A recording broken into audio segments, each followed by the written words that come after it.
So the basics of budgeting are as follows. Um, I think I'm just gonna share my screen so you can see what I do, uh, and then I'll just go through it a little bit.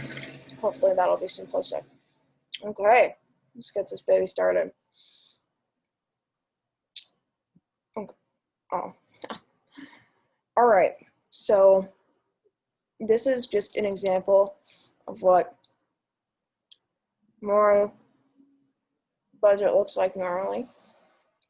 So a lot of this doesn't really apply to most people, but this is just a good show to show what budgeting should look like when you're beginning budgeting. So first off, on the left side over here, this is how I track what I sell on eBay. I found this is a fairly good way of tracking it. So I put the totals of what I sell, and then I check in PayPal of the money that I've actually received, and then the shipping cost, so that I can find the actual totals and then get the net cost right here. And then I subtract out 10% for eBay, which is approximately what they take, or at least that's what I've assumed it to be, just for purposes of calculation. And then PayPal takes out a 2.9% flat fee. So then that gives me my revised net. And you should be able to see my formula bar, so I'll click on this for you. So you can see B15 minus C15. So B15 minus C15, my received minus my shipping, gets me my net, and then I take my net minus my eBay 10% and my PayPal 2.9% to get my revised net. And I do those by just taking the net times the percentage. So fairly simple, and that gets me my total for eBay. Okay, and then here's my work section. So I just put in the date here, and then how much I get paid. I get paid every 2 weeks, so when I do this once a month, it takes up 2 rows, pretty simple. Total, and then if I get a bonus, great, and then this totals both of these. So when this is null, it doesn't add anything, which works out nicely. Okay, and then this box I can explain later, so we'll get there. So normally I have to expand this a little bit, but I put the date, the amount, and then what I did to get that money. So this can be all sorts of things. In previous months, it's been rehab work, whether it's painting houses, fixing stuff up. Boy, I don't know. If it's watching someone's dog, I don't know. It can be whatever. Others feel really explainable. Who cares? I don't need to explain that. And then you just total the amounts, because that's all under the table anyway. So at least for the most part, it's under the table. So you don't have to worry about taxing that kind of stuff. Okay. And then that's our one side. That's our income side. So what we do with that, I total all of that so we can have a nice grand total for everything. But I don't do that quite well. I guess I put the total in 2 spots. So the total goes right here in this nice little tithe box. I tithe, but I mean, not everyone does. So the 10%, those of you who don't, you can ignore. So I total up the revised net, revised total, and month net into this income box. And then, as you can see in the formula bar here, and then in the 10% label box, I just take 10% of whatever that is, and then that number is my tithe for the month. Okay, so now we're on to the other half, which is outflows. So fairly simple. At the end of each month, my months, I run them 15 to 15. So for this month, it's, well, I'm on the wrong month right now. I'm showing the next month. But I would do, say, okay, I'm really bad at explaining this. August 15th to September 15th would be my 1 month. Instead of starting and ending at dates that can change. So the first and then the end of a month can be the 30th or the 31st, or if it's February, the 28th, it varies. But this way, it never varies. So I would recommend the 15 to 15 model. I think it works pretty well. Okay, so I take my rent for the month, which is a constant cost. So you have split this up in between constants and infrequencies, which I think gives a pretty good model of your spending also. I haven't shown any graphs on this, which I guess graphs could be fairly helpful, but I like just seeing the numbers as opposed to graphs. But I have graphical representations on my year-end analysis. Okay. So constant costs, rent, groceries, gas, or maintenance on the car, and then of course my tithe. And then infrequencies, I buy a lot of books, so I have books on there, entertainment, which is kind of a lump cost of, I don't know, anything that's restaurants or entertainment, okay, whatever that can be.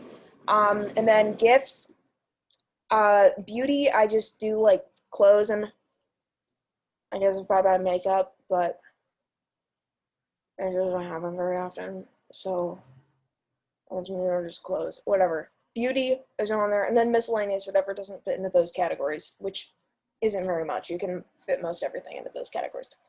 And then I take the total of those two, as you can see, those two totals, and then it gives me my total outflow. And then the next two calculations don't weigh into the total at all, but I just like to see them. It's the percentage of my infrequencies out of my constants, and then my infrequencies out of my total, which I think is pretty helpful. So total being infrequencies plus constants instead of just infrequencies out of constants. So those I think are just good for analysis. Yeah, nice to look at. Just to kind of see month by month how your spending is looking. And then my month's net, I just do my income minus my total outflow.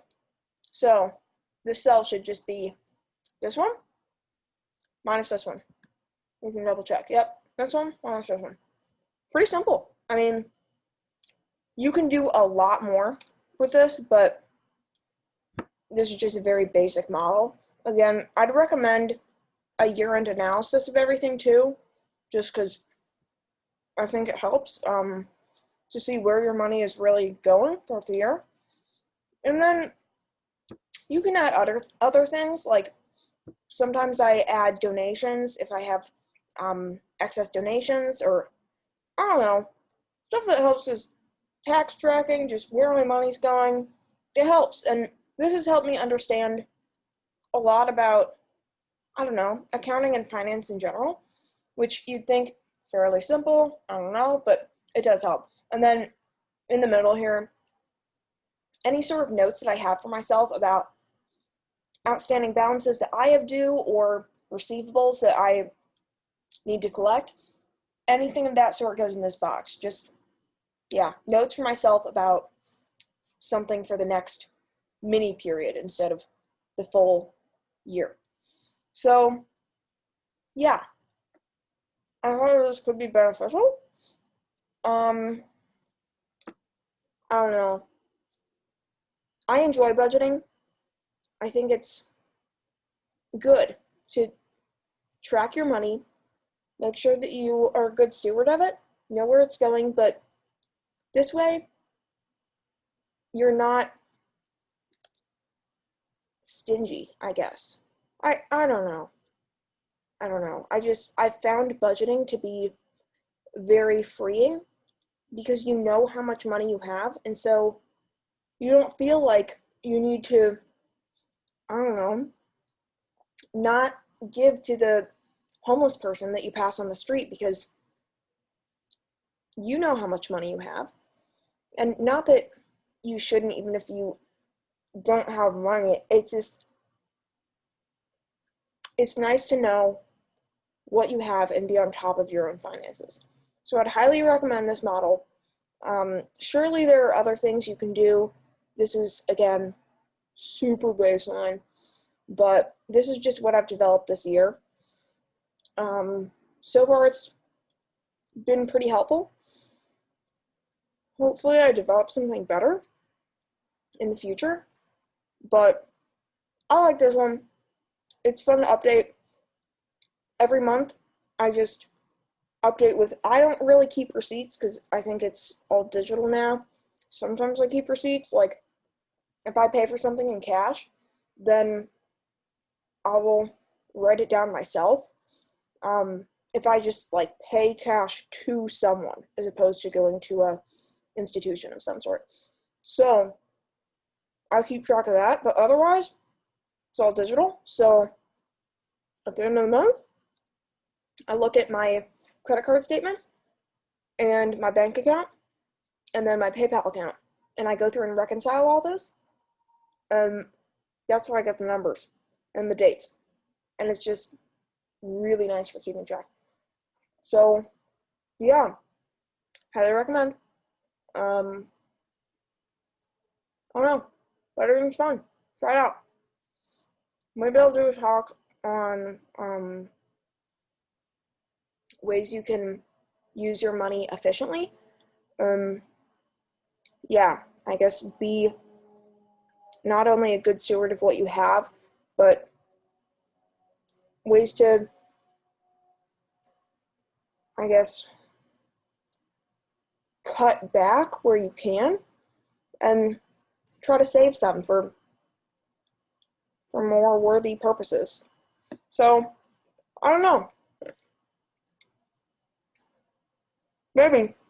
Okay. Well, that's it. Thanks.